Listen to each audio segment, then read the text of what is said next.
सुल्तान पढ़ाया गया किताबों में, आपको औरंगजेब पढ़ाया गया किताबों में, आपको अकबर और बाबर पढ़ाया गया किताबों में, क्योंकि अकबर और बाबर के वंशक 70 साल तक इस देश का राजघाट करते रहे।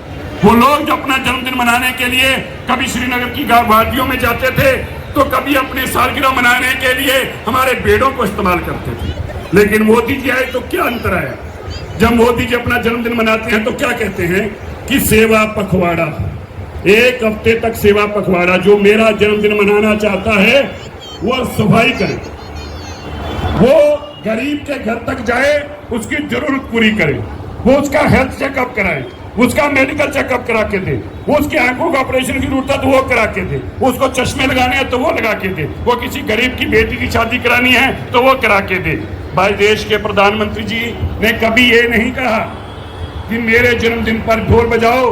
मुलायम सिंह यादव जी, अगर आपको याद हो सफाई मेला तो क्या होता था, पूरा जन्मदिन होता था तो बॉलीवुड का पूरा मजमा लग जाता था। वो भी नेता थे और आज के भी लोग हैं जो जन सेवक बनकर इस देश की सेवा करने का काम कर रहे हैं। ये बदलाव आया है 12 साल के अंदर। आज आपके बच्चे जब घर से बाहर जाते हैं तो आपको इस बात की चिंता नहीं होती। आज जब आपके घर से बच्चे जाते हैं तो आपको ये चिंता नहीं कि कैसे आएंगे। देश के अंदर जब कहा जाता था कि 370 हटाएंगे तो क्या बोलते थे कांग्रेस के लोग? औरंगजेब और अकबर के वंशक क्या बोलते थे? बोलते थे सपने में भी नहीं हटा सकते, सपने में भी नहीं हटा सकते। लेकिन इस देश के अंदर आप लोगों की ताकत के चलते, 140 करोड़ भारतीयों की ताकत के चलते 370 हटा भी। एक विधान, एक संविधान और एक निशान का जो मिशन था वो काबल करके देश के प्रधानमंत्री मोदी ने सिद्ध करके दिखाया है। आज ये देश ऐसे बदलाव के पड़ाव पे है। आज इसीलिए आपको एक बात याद रखनी चाहिए, आपके बड़े बुजुर्ग, उनके बड़े बुजुर्ग, उनके बड़े बुजुर्ग और उनके भी बड़े बुजुर्ग हमेशा ये नारा लगाते लगाते इस पीड़ा में और गम में चले गए कि मंदिर सौगंध राम की खाते हैं, हम मंदिर वहीं बनाएंगे। ये सौगंध खाने के बाद भी कितनी पीढ़ियां निकल गई इस पीड़ा के अंदर और कितनी शहादतें हो गई। लेकिन कब बदलाव आया?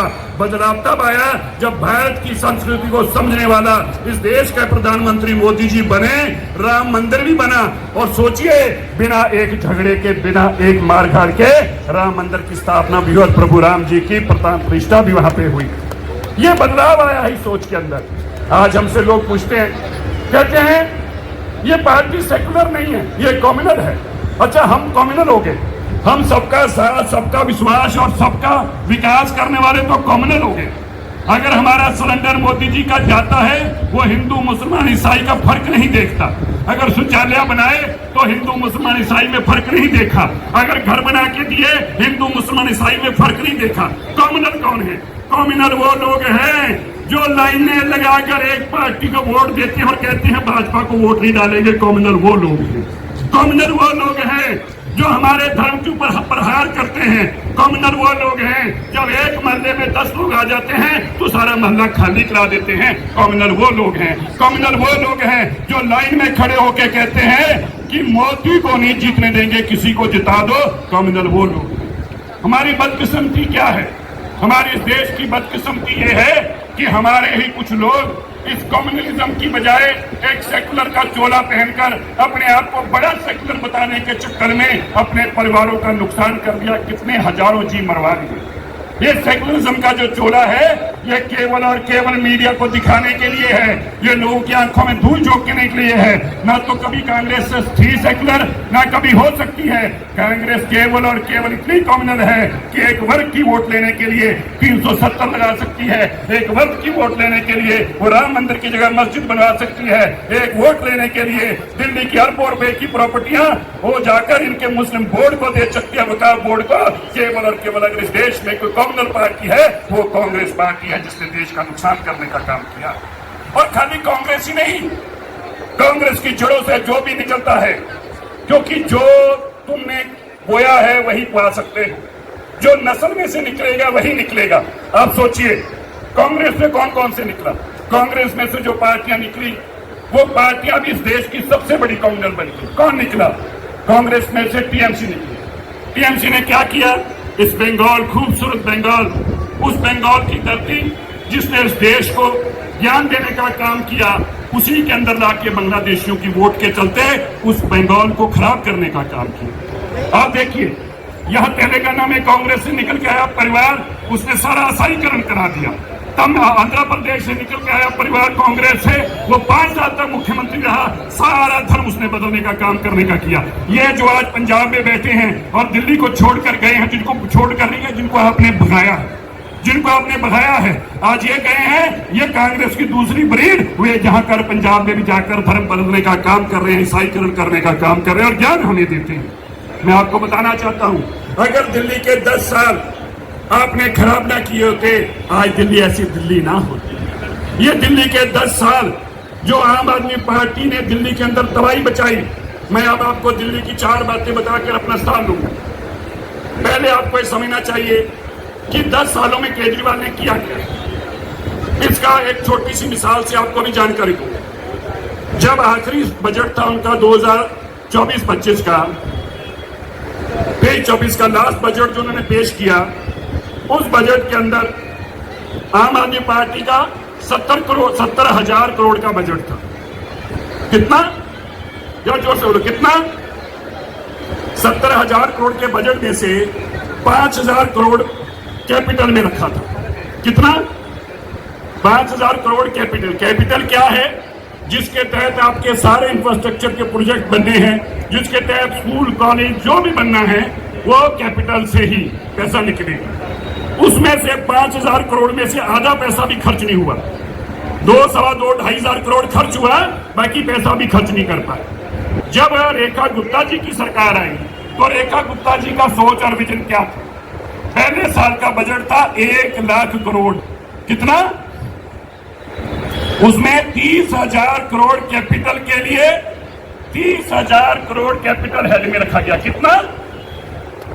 अगले साल का बजट था 1,01,000 करोड़ और 31,000 करोड़ रुपया कैपिटल में रखा गया। कितना? और 2 सालों में मिला के कितना हुआ? 61,000 करोड़ रुपया मात्र 2 सालों में दिल्ली के स्कूल, कॉलेजेस, हॉस्पिटल, सड़कें, फ्लाईओवर, पीने की लाइनें, पीने की सीवरेज की पाइपें, सब कामों के लिए 61,000 करोड़ रुपया दिया गया। आज जब आप देखते हैं जीके की हर द्वार, जीके की हर गली, जीके की हर सड़क खुदी हुई है, वहां काम चल रहा है, पानी की नई लाइनें डल रही है, नई सड़कें बिछ रही हैं, तो कैसे? क्योंकि 61,000 करोड़ रुपया रेखा गुप्ता जी ने 2 साल में दिया, जबकि आम आदमी पार्टी का कुल बजट ही 70,000 करोड़ था। आप अंतर ला के देखिए, एक पार्टी का बजट 70,000 करोड़ है और दूसरी पार्टी सड़कों के फ्लाईओवर के लिए और आपके इंफ्रास्ट्रक्चर के लिए 61,000 करोड़ खर्च कर। दूसरी बात मैं आपको बताना चाहता हूँ, अरविंद केजरीवाल जी का पैसा कहाँ जाता है? अरविंद केजरीवाल जी का सैकड़ों करोड़ रुपया, हजारों करोड़ रुपया इसमें जाता था ये बताने में कि केजरीवाल जी ये बताते थे कि मैं ईमानदार हूं और मैं ही ईमानदार हूं, इसके लिए हजारों करोड़ रुपए की ऐड लगाई जाती थी। उसमें लिखा जाता था सबसे बड़ा ईमानदार केजरीवाल। जो थोड़ा बहुत पैसा बच जाता था वो कहाँ लगता था? वो लगता था जो मंत्री जेल में बैठे हैं उनके बारे में बताने के लिए कि सबसे ईमानदार है, फिर भी जेल में बैठे हैं। और जो बच जाता था बिल्कुल, वो कहाँ जाता था? वो जाता था ऐड लगाने के लिए कि मनीष सिसोदिया को भारत रत्न दिया जाए, इसकी ऐड के लिए बाकी पैसा लगा दिया जाता था। अरविंद केजरीवाल जी का एक ही मॉडल था, पैसा सारे का सारा अपने प्रचार पे। दिल्ली में आप घूमते हो, आप आज बताइए, सारा अलग अलग लोग, अलग अलग धर्म, अलग अलग कितने से यहाँ बैठे हैं। दिल्ली में आप घूमते हो, 10 सालों में आपको कोई एक डेवलपमेंट ऐसी याद आती है जो आप दिखा सकते हो? आपके इलाके में 10 साल में कोई एक चीज आपको दिखती है? केवल एक ही चीज दिखेगी, गंदा पानी और बंद गटर, नाले बंद और यमुना जी गंदी। 10 साल में इस आदमी ने कुछ नहीं किया। और डिंडोरा डिंडोइटा किस चीज का? भाई दिल्ली बदल दी, दुनिया की सबसे सुंदर राजधानी बना दी, दुनिया की सबसे सुंदर सड़कें बना दी हैं। जो बेचारे इंग्लैंड अमेरिका से आते थे ना, वो जब आप यहाँ घूमते थे तो क्या बोलते थे पता? कि मतलब ये तो दिल्ली नहीं है ना, दिल्ली कहाँ है? अरे भैया दिल्ली है नहीं, मतलब दिल्ली मतलब जो मेन दिल्ली है, तो भाई सीधी तरह बोलो जो केजरीवाल वाली दिल्ली है। अरे भैया वो अखबारों में थी और टीवी में थी, असली दिल्ली यही है जो तू देख रहा है, असली दिल्ली यही है। ये इन लोगों का मॉडल रहा। अब पंजाब चले गए, भाई साहब, सबसे करप्ट मंत्री, आधे मंत्री जेल पे, बाकी बेल पे, सबने शादियां करा ली। अब कल्पना करके देखिए, ऐसे लोग थे जिनकी शादियां होने को तैयार नहीं थी। अब लाइन पकड़ी, एक से बार, कईयों ने तो दो करा ली, एक ने तो 3 करा ली। तो क्या काम किया 5 साल की सत्ता में? या तो ड्रग्स पंजाब के अंदर भेजने का काम किया, आज उनके एमएलए और मंत्री ड्रग्स में लिप्त हैं, या तो शादियां करवाने का काम किया, या तो पंजाब सरकार के खर्चे पे बड़े बड़े सरकारी जहाज जो लेकर उनको देश भर में घूमने का काम किया। और अंत में क्या बोलेंगे? सबसे ईमानदार सरकार। अरे भाई, जब देश पर लूटने को छोड़ा ही कुछ नहीं, अब तो पंजाब वाले लोग पूछते हैं कि भैया बचा क्या है पंजाब में? आप सुन के हैरान हो जाओगे पंजाब को कितना बर्बाद किया है। आपको भी जरूरी है शिखा जी जानना, पंजाब के ऊपर 2 लाख करोड़ रुपया कर्जा था। कितना? जरा जोर से बोलो, याद रहेगा। कितना? 2 लाख करोड़ कर्जा था 1947 से लेकर फिर 65 में वो अलग स्टेट बन गया। मतलब आप सोचिए 70 साल में 2 लाख करोड़ कर्जा चढ़ा उसके ऊपर, और ये कहते थे पंजाब में कर्जा चढ़ गया। और इनके 5 साल में कितना चढ़ा? 2 लाख करोड़। और अब कर्जा है पंजाब पे 4 लाख करोड़। कितना? मात्र 5 साल में 2 लाख करोड़ और कर्जा चढ़ा दिया। और आप देखिए इनकी महानता, कितने बड़े दिल के लोग हैं, कितने बड़े दिल के लोग हैं। महानता देखिए, एक टीवी चैनल ने दिल्ली में, टीवी 18 ने उनसे पूछ लिया कि भगवंत मान जी, अगर आपका कर्जा वापसी करने की बात करें और अगले 30 साल तक वापस करते रहे तो भी आपका सारा पैसा कर्जा वापस करने में चले जाएगा, तो आप कैसे वापस करोगे इतना कर्जा? तो भगवंत मान पता क्या बोला? सुना किसी ने? बताइए, सुना किसी ने? तो मेरे कहने पे वीडियो भी गूगल करके ढूंढिएगा। पता क्या बोला? बोला आपका कर्जा देना ही नहीं, आपका कर्जा देना ही नहीं। कहता चलो मोदी बाकी है तो साडा भी ला दूंगा। भाई बात ही खत्म कर दी, झगड़ा ही खत्म कर दिया कि डूब जाए पंजाब, जो मर्जी हो जाए, बर्बाद हो जाए, हमने तो इसी तरह काम करना है, चाहे कुछ भी हो जाए, हमें डूबे तो डूबे सनम, तेरे को हम तो डूबेंगे, तुझे साथ लिए डूबेंगे, इस सोच के साथ वो राज कर। और आप देखिए करप्शन के केसेस में मंत्री अंदर चले आते हैं, वो मंत्री रहते हैं। परसों चौथ हमारे वहां पे जेपीसी वाले आए, तो हमने पूछा किस चीज की कमेटी बनाई है? वो एमपी साहब बोले कि एक नया कानून बनाना चाहते हैं। क्या कानून बनाना चाहते हो? बोले जो मंत्री है, मुख्यमंत्री है, अगर वो करप्शन करता है तो उसको जेल जाने के 15 दिन में रिजाइन करना होगा। तो हमने सोचा कि दिल्ली तो जाके आए, दिल्ली में तो बड़ा एक्सपीरियंस है। तो मैंने उनको बताया कि दिल्ली से ज्यादा एक्सपीरियंस है पंजाब में। बोले वो कैसे? मैंने कहा पहले दिल्ली के मंत्री जेल में रह के भी मंत्री रहते थे, अब पंजाब के मंत्री जेल में बैठे हैं। संजीव अरोड़ा पंजाब का urban development minister, local bodies minister, jail में बैठा है, फिर भी मंत्री है। तो मैंने कहा भैया ये सबसे बड़ा तो वहीं जाइए, वहां जाके आपको एग्जाम्पल मिलेगा। ये मानसिकता के साथ आम आदमी पार्टी ने सरकार चलाई। 12 सालों के बाद 1.25 साल में दिल्ली के अंदर आज हमारी बहन बेटियों के लिए पिंक कार्ड बनाया जा रहा है, वो शान से बसों में मुफ्त सवारी कर पाए। 8 लाख राशन कार्ड बनाए जा रहे हैं। ये 8 लाख राशन कार्ड पहले क्यों नहीं बने? क्योंकि पहले ये राशन कार्ड घुसपैठियों को, बांग्लादेशियों को, रोहिंग्या को और जो आम आदमी पार्टी के कार्यकर्ता थे उनके नाम से राशन कार्ड बनाए गए। जब मैंने आके देखा तो मैं हैरान रह गया। बड़ी बड़ी गाड़ियां, घर और राशन फ्री का ले रहे हैं। और मैंने कहा ये राशन क्यों फ्री का ले रहे हैं? बोले जी आम आदमी पार्टी के सभी कार्यकर्ताओं को कहा जाता था कि भाई अपने कार्ड बनवा लो, खुद राशन लेना, अपने आगे लोगों को बांट देना, मुफ्त का राशन ले रहे थे। 8 लाख लोग निकालकर आज ऑनलाइन राशन कार्ड उन गरीब जरूरतमंद लोगों का जो अन्न खाया जा रहा था 10 साल से, जब शराब की 1 बोतल के साथ 1 बोतल दी जा रही थी, ये बददुआएं हैं जो केजरीवाल को लेकर बैठे हैं। और अब 8 लाख नए राशन कार्ड बन रहे हैं। दिल्ली के अंदर मेट्रो के अगले 2 फेसेस के लिए 5000 करोड़ रुपए माननीय मुख्यमंत्री जी पहले दे चुकी हैं। रेखा गुप्ता जी दिल्ली का पोल्यूशन खत्म करने के लिए दिल्ली के अंदर 4500 बसेस अभी तक इलेक्ट्रिक ले आई हैं और 8000 बसें साल के एंड तक आ जाएंगी। 2022 तक दिल्ली के अंदर 14 की 14,000 बसें इलेक्ट्रिक की होंगी। दिल्ली के अंदर ई पॉलिसी लाई जा रही है जिसके चलते आप इलेक्ट्रिक गाड़ी खरीदें, आपको हम उसमें सब्सिडी देंगे। आप स्कूटर और बाइक खरीदेंगे, हम आपको सब्सिडी देंगे, क्योंकि दिल्ली के पोल्यूशन को अगर खत्म करना है तो व्हीकलर पोल्यूशन को खत्म करना है। इसी तरह दिल्ली की हवा को साफ करने के लिए दिल्ली के अंदर हजारों किलोमीटर की सड़कें दोबारा एंड बिछाई जा रही हैं, ताकि डस्ट मिटिगेशन हो जाए, डस्ट को रोका जा सके। इसी तरह दिल्ली के अंदर सैकड़ों की तादाद में ऑटोमेटिक जो रोड क्लीनिंग मशीन है उसको लाया जा रहा है, जो मैकेनिकल रोड स्वीपर से उनके माध्यम से रोड को सफा किया जाएगा। दिल्ली के अंदर 24 ऐसे इंडस्ट्रियल एरिया थे जो अनऑथराइज थे, जिनके बिना किसी परमिशन के चलते थे और ना उनके ऊपर कोई पोल्यूशन का कानून लागू होता था और ना ही वहां सड़कें थी। हमने आकर उन 24 में से नॉन कन्फर्मिंग में 24 में से 23 के एमसीडी में नक्शे जमा करा दिए उनको पास करने के लिए, और सबकी सड़कें बनाने का काम कर रहे हैं। ऐसी 18,000 से ज्यादा इंडस्ट्री थी जिसकी कोई जांच करने वाला नहीं था।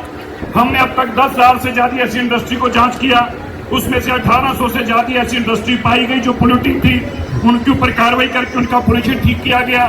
दिल्ली को लॉन्ग टर्म विजन के साथ और शॉर्ट टर्म भी जो हम कदम उठा सकते हैं, ऐसे कदम उठाकर हम इस पोल्यूशन को ठीक करने का काम कर रहे हैं। रेखा गुप्ता जी ने 7 के स्टेटों के सभी मुख्यमंत्रियों से बात करके, चाहे गुड़गांव हो, चाहे फरीदाबाद हो, चाहे नोएडा हो, चाहे ग्रेटर नोएडा हो, इन सबको भी आसपास पानी और हवा साफ करने को कहा। यमुना जी को साफ करने के लिए डिसेंट्रलाइज एसटीपी लगाए जा रहे हैं, ईटीपीस लगाए जा रहे हैं, सारी इंडस्ट्री को साफ करने पर काम लगा हुआ है। आज की सरकार, रेखा गुप्ता जी की सरकार 16 से 18 घंटे काम करती है। यही कारण है कि जो आपको सुख सुविधाएं आज पहुंचनी शुरू हुई, जो पिछले 10 सालों में कभी नहीं पहुंची। मैं तो आपके बीच में इसीलिए आया था, ये बताने के लिए कि जो हमारी बहन यहाँ की एमएलए शिखा राय जी, जो हम बहुत पुराने साथी हैं, हम 20 साल पुराने साथी हैं, मैं और ये निगम पार्षद भी इकट्ठे थे और अब मैं और ये एमएलए भी इकट्ठे हैं। तो जो हमारी बहन यहाँ पर काम कर रही है, जो मेहनत करके इस इलाके को सुधारने का काम कर रहे हैं, हमें एक दूसरे का हाथ पकड़कर इस इलाके को दोबारा से वापस चितरंजन पार्क जीके को सुंदर बनाने का काम करना है। तालियां तो बजाओगे, सुंदर बन रहा है तो। और जो मैंने पहले कहा था, बस एक बात कह के अपना स्थान लूंगा। देश की कांग्रेस की गंदगी मोदी जी ने हटा दी, टीएमसी की गंदगी मोदी जी ने हटा दी, ये आम आदमी पार्टी की गंदगी मोदी जी ने हटा दी। अरे यार, सड़कों की गंदगी तो हम मिलकर हटा दें, कम से कम अपनी दिल्ली की गंदगी को तो हम मिलकर साफ कर रहे। ये तो काम हमें ही करना पड़ेगा। करेंगे? जरा जोर से मुझे करेंगे। तो मोदी जी से आपसे यही अपेक्षा करते हैं कि हमारे परिवारों के लोग दिल्ली को स्वच्छ बनाएं, दिल्ली को इतनी साफ करें कि विकसित भारत तभी होगा जब ये विकसित दिल्ली होगी, और विकसित दिल्ली तभी होगी जब हमारे इलाके बिल्कुल साफ सुथरे होंगे और गंदगी से मुक्त होंगे। मैं आप सबका बहुत धन्यवाद करता हूं। मंच पे पार्टी के लोग बड़े समय से इंतजार कर रहे थे और आप भी, मैं आपसे क्षमा याचना करता हूं थोड़ा सा लेट पहुंचने के लिए, और उम्मीद करता हूं कि जल्दी जब आपके इस इलाके के अंदर खूबसूरती से काम खत्म हो जाएंगे, सड़कें नहीं बन जाएंगी, पीने की पानी की लाइनें नहीं डल जाएंगी, गटर की लाइनें डल जाएंगी, तो एक बार फिर आपके पास मुख्यमंत्री जी के साथ और हमारी बहन के साथ आपके बीच में आएंगे और आपका धन्यवाद करेंगे। आप सबका बहुत बहुत धन्यवाद। मैं अभिवादन करता हूँ, अभिनंदन करता हूँ आप सबका, और यही विश्वास के साथ कि हम मिलकर अपने देश के लिए काम करेंगे। आप सबका बहुत धन्यवाद। जय हिंद। जोर से बोलिए, जय हिंद। भारत माता की, भारत माता की। बहुत बहुत धन्यवाद। नमस्कार।